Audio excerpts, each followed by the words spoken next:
안녕하세요. 출근길 3분 노동법 정경국 노무사입니다. 오늘은 과로사 산재 사건을 업무상 재해로 인정받기 위한 기준들 중 자주 확인되는 유형의 과로 상황은 아니지만 만성과로, 단기과로, 급성과로 세 가지 유형의 과로 중 단기과로에 해당하는 단기간의 업무상 부담에 해당하는 그 사례가 어떤 것이 있는지 근로복지공단에서 제시하는 몇 가지 예시를 한번 확인해 볼까 합니다. 먼저 업무부담 요인의 그 유형을 한번 살펴보면 일반적으로 잘 알고 있는 업무상 부담의 그 유형은 만성적 부담, 만성적 과로를 중심으로 과로 여부를 판단하고 있는 것이 현실입니다.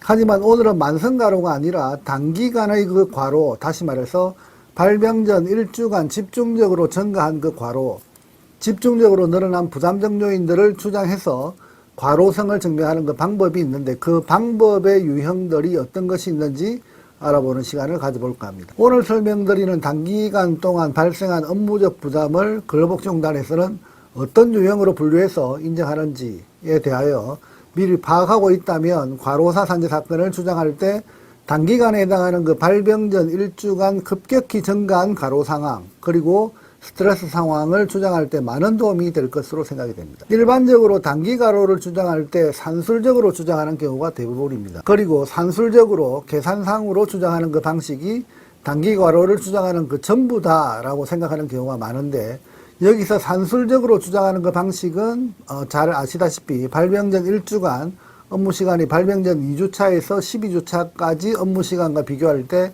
30% 이상 증가한 경우를 단기과로의 산술적 주장이다라고 볼 수 있습니다.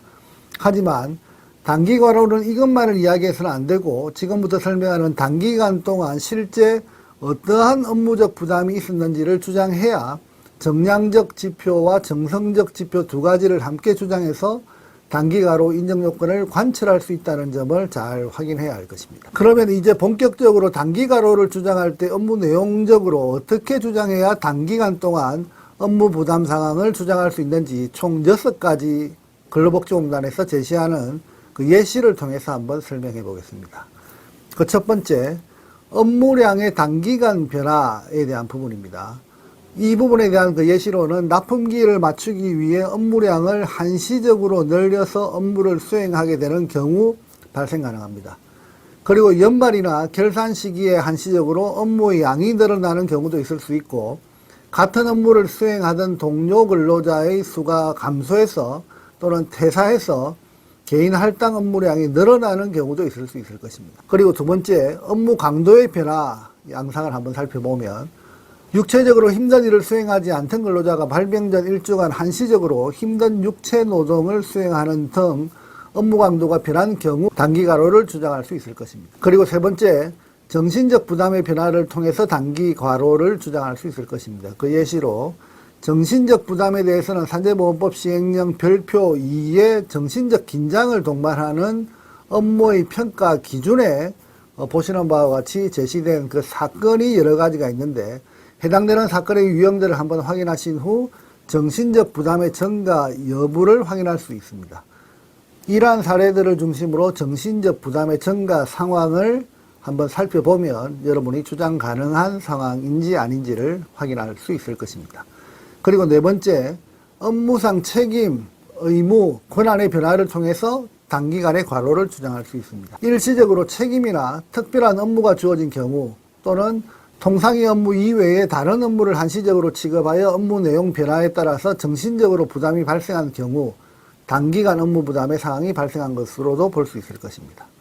그리고 다섯 번째, 근무 형태의 변화를 통해서 단기간의 업무 변화를 주장할 수 있습니다. 그 예시로 주간 업무에서 야간 업무로 바뀌거나 주간 업무만 하다가 주 야간 교대 업무로 변화되거나 그리고 시차가 큰 외국으로 출장을 가면서 수면 시간이 불규칙해지고 생리적 리듬이 바뀌는 등의 육체적 부담을 유발한 경우 근무 형태의 변화에 따른 단기간 업무 부담 사항이 발생한 것으로 주장할 수 있을 것입니다.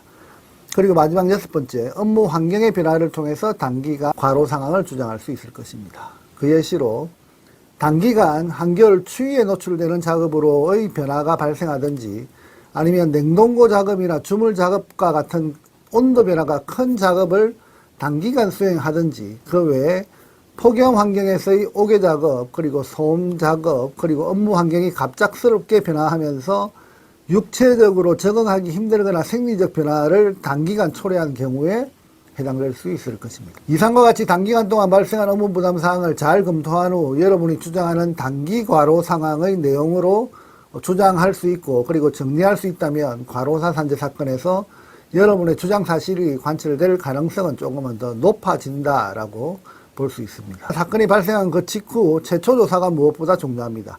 사고가 발생한 직후 최대한 많은 증거 자료들이 남아있는 그 상태에서 가능하다면 산재를 전문적으로 수행한 산재 전문 노무사와의 상담을 통해서 사건 준비를 한다면 산재 승인의 가능성은 조금 더 올라갈 수 있다는 점을 강조드리면서 오늘의 주제 설명을 마치도록 하겠습니다. 감사합니다.